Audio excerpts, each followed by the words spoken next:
The poem of the man God, the second year of the public life. Chapter 266. Jesus works as a carpenter at Korazim. 31st of August, 1945. Jesus is working diligently in a carpenter's workshop. He is finishing a wheel. A delicate, sad child helps him, handing this or that tool to him. Manaen, although an idle witness, admires him sitting on a bench near a wall. Jesus has taken off his beautiful linen tunic and has put on a dark one, which is obviously not his own, as it reaches only halfway down his shins. It is an overall, clean although patched, which probably belonged to the deceased carpenter. Jesus encourages the boy with smiles and kind words, teaching him what he must do to prepare the glue properly and polish the sides of the chest. "It did not take you long to finish it, master," says Manaen, standing up and running a finger on the mouldings of the finished chest that the boy is polishing with a fluid. "It was almost finished. I wish I had this work of yours, but the buyer has already come and he seems to have acquired some rights. You have disappointed him. He was hoping to be able to take everything to make up for the little money he had lent. Now he has to take his articles and nothing else. If he were one who believed in you, they would be of infinite value to him. But did you hear? Leave him. On the other hand, there is some wood here, and the woman will be happy to make use of it and have some profit. Give me an order for a chest and I will make it for you." "Really, master?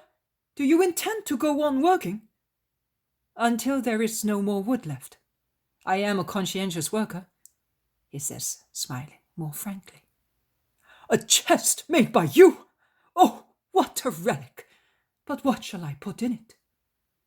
"Anything you like, Manaen. It will only be a chest."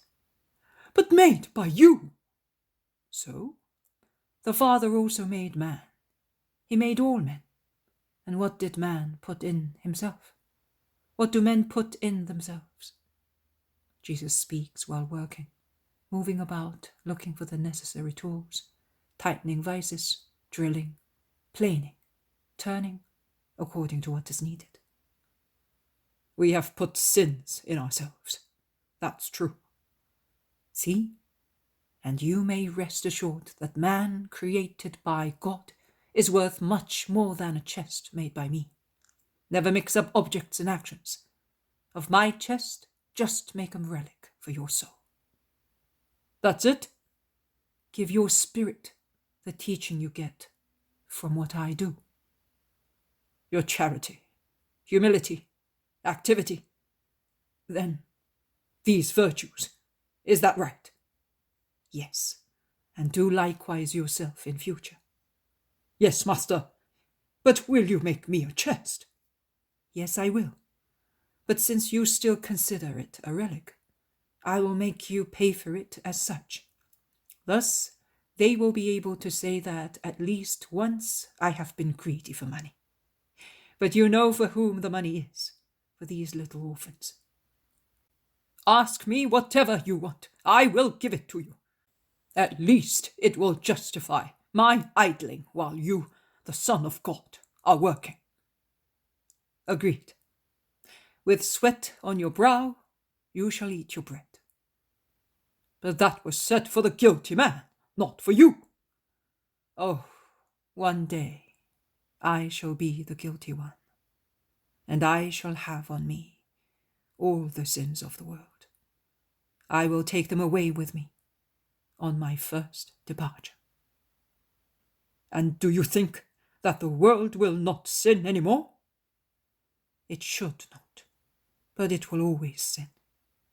That is why the burden I shall have on me will be such as to break my heart. Because I will have to bear the sins committed from the time of Adam down to that hour, and those from that hour until the end of the world. I will expiate everything on behalf of man. And yet, Man will not understand you, and will not love you. Do you think that Korazim will turn to you because of this holy silent lesson you are giving by this work you are doing to help a family? No, they will not. They will say, he preferred to work to kill the time and keep the money for himself. I had no more money. I had given it all. I always give everything I have to the last little coin, and I have worked to give the money away. And what about food for yourself and Matthew? God would have provided it. But you gave us to eat. Of course. How did you do that? Asked the landlord. I will, as soon as we go back to Capernaum. Jesus smiles mildly into his fair beard. In the silence that follows, one can hear only the squeaking of the vice tightened on two pieces of a wheel. Then Manaen asks, What are you thinking of doing before the Sabbath?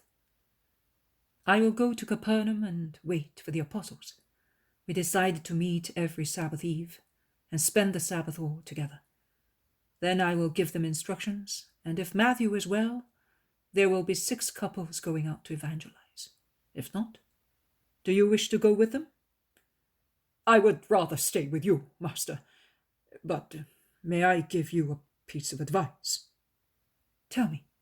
I will accept it if it is just. Never be all by yourself. You have many enemies, Master. I know. But do you think that the apostles would be of much help in case of danger? They love you, I think. Of course, but that will not help. If my enemies are thinking of capturing me, they would come with greater forces than the apostles is. It does not matter. Do not be alone. In 2 weeks' time, many disciples will join me. I am going to prepare them to send them to evangelize as well. I will no longer be alone. Do not worry. While they are talking thus, many curious people of Korazim come to eye them, and then go away without speaking. They are astonished seeing you work. Yes, but they are not so humble as to say, that is how he teaches us. The best ones I had here are with the disciples, with the exception of an old man who died. It does not matter. A lesson is always a lesson. What will the apostles say when they know you have been working? They are 11 because Matthew has already said what he thinks. There will be 11 different opinions, and most of them will oppose me, but it will help me to teach them. Will you let me attend the lesson? If you wish to stay. But I am a disciple. They are apostles. What is good for apostles will be good also for a disciple. They may resent being reminded what justice is in my presence. It will do their humility good. Stay, Manaen. I keep you willingly with me. And I remain willingly with you. The woman shows herself and says, Your meal is ready, Master, but you are working too much. I am earning my bread, woman. And here is another customer. He wants a chest as well, and he will pay a good price for it. The place where you keep the wood will be empty, says Jesus, taking off the worn-out apron he had on, and going out of the room to wash himself in a basin the woman brought him into the kitchen garden. And with one of the uncertain smiles that reappear after a long period of deep sorrow, she says, The place for the wood empty, the house full of your presence, and my heart in peace. I am no longer afraid of tomorrow, Master, and you, be not afraid that we may ever forget you. They enter the kitchen and it all ends.